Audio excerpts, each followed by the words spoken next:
Hello, അപ്പോൾ എല്ലാവർക്കും സുഖമാണെന്ന് വിശ്വസിക്കുന്നു. ഇന്ന് രാവിലെ തന്നെ നല്ല മഴയായിരുന്നു. ഇപ്പോൾ ദാ മഴയൊക്കെ മാറി ഒരാക്കുണ്ട് കേട്ടോ. അപ്പോൾ നൈച്ചപ്പന് ഫുഡൊക്കെ കൊടുത്തിട്ട് ഓനെ കുളിപ്പിച്ചിട്ടാണ്ട് ഉറക്കിട്ടോ. എന്നിട്ട് ഞാൻ നേരെ പോയി കുളിക്കാൻ പോയിട്ടാ. ഇന്ന് ഞാൻ കുറച്ച് നേരത്തെ കേട്ടോ കുളിച്ചത്. എന്നിട്ട് ഞാൻ നേരെ അടിച്ചു വരാൻ പോയിട്ടോ. നമ്മൾ ആകൊക്കെ അടിച്ചു വരാൻ പോയി.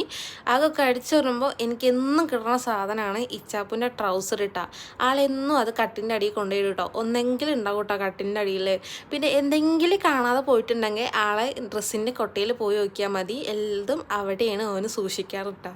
തുടയ്ക്കാനുണ്ടായിരുന്നു. അതിന് ശേഷം അതും കഴിഞ്ഞിട്ട് പിന്നെ എന്നും തിരുമ്പാനുള്ളത് വാഷിംഗ് മെഷീനിലാണ് ഇടാറ്. പക്ഷെ ഇന്നാൾക്കൊരു കേടാ തിരിയുന്നില്ല കേട്ടോ. അപ്പോൾ എന്തായാലും കല്ലും വെച്ച് തിരുമ്പണം. അപ്പം മഴ ഉണ്ട്, പിന്നെയും മഴ തുടങ്ങിയിട്ടുണ്ട്. അപ്പോൾ ഏതായാലും കുറച്ച് കഴിഞ്ഞിട്ട് തിരുമ്പാ വെച്ചിട്ട് ഞാൻ നേരെ എഴുതാൻ പോയിട്ടോ. നമ്മൾ ഇച്ചാപ്പ് ഉറങ്ങുമ്പോഴേക്ക് എഴുതാൻ പറ്റുള്ളൂ. അപ്പോൾ കുറച്ച് എഴുതാമെന്ന് വിചാരിച്ചായിരുന്നു. കുറച്ച് കഴിഞ്ഞപ്പോഴത്തേന് ആൾ നീറ്റിട്ടുണ്ട് കേട്ടോ. പിന്നെ ആൾ നീറ്റാൽ പിന്നെ എനിക്കൊന്നും എഴുതാൻ പറ്റില്ല കേട്ടോ. പിന്നെ ഓനെ തന്നെ നോക്കിയിരിക്കേണ്ടി വരും. അപ്പോൾ പിന്നെ ചോറും കറിയൊക്കെ നമ്മൾ അമ്മ ഉണ്ടാക്കും കേട്ടോ. അപ്പോൾ ബാക്കിയുള്ള കാര്യങ്ങൾ ഞാൻ നോക്കിയാൽ മതി.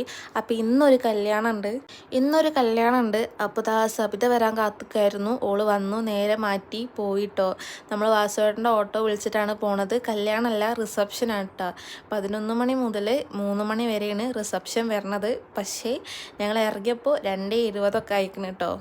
കല്യാണം പിന്നെ ഞങ്ങളെ കുടുംബത്തിലും കൂടിയാണ് കേട്ടോ. പക്ഷെ എന്താ പറയാനാ, ലേറ്റായി പോയി കുറച്ചേ.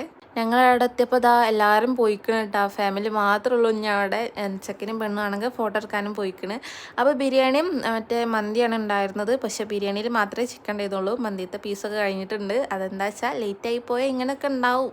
അങ്ങനെ ഫാമിലി ഉണ്ടായിരുന്നു. അപ്പോൾ അവരോട് കുറച്ച് സംസാരിച്ച് നേരെ വേറെ വണ്ടി വിളിച്ച് വീട്ടിലേക്ക് എത്തിയിട്ട് നമ്മൾ വാസുകാരന് ചോറൊന്നിട്ടില്ല പറഞ്ഞപ്പോൾ വേറെ വണ്ടി വിളിച്ച് പോയേണ്ടി വന്നിട്ടാണ്. അപ്പോൾ ഇച്ചാപ്പൂന് വരുമ്പോൾ തന്നെ നല്ല ഉറക്കമുണ്ടായിരുന്നു. അപ്പോൾ ഓനാണ്ട് ഉറങ്ങി. അപ്പോൾ ഞാനും കുറച്ച് നേരം ഉറങ്ങട്ടെ. നെക്സ്റ്റ് വീഡിയോ ആയിട്ട് കാണാം. ബൈ.